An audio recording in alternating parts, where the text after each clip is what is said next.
Yes, what is the significance of that? That's a very important question. Now we know that organisms can spread around. We are covered in organisms. Human bodies are covered in organisms normally. You and I, audiences, everybody will be covered in organisms. Patients, non-patients, people out in their homes, etc. Which means that organisms are everywhere. It means that organisms are on surfaces, what we call fomites.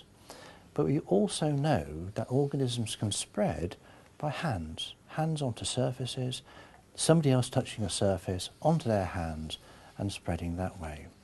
So what it means is that if we can keep our environment even cleaner, remembering that in our trial we had enhanced cleaning, we're cleaning every 2-3 hours in our clinical trial, but you still do get some contamination occurring because people touch things, because everybody's covered in organisms.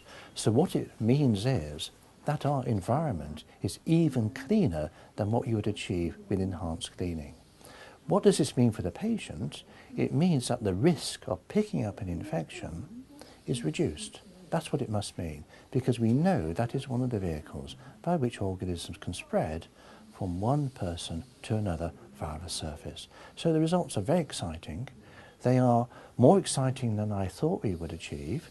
I have to say from the laboratory results, they look very promising. But when you put it into the clinical environment, you always wonder whether or not it is going to work.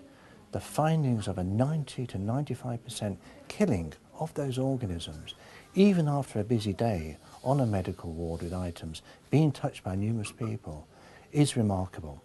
So it may well offer us another mechanism of trying to defeat the spread of infection.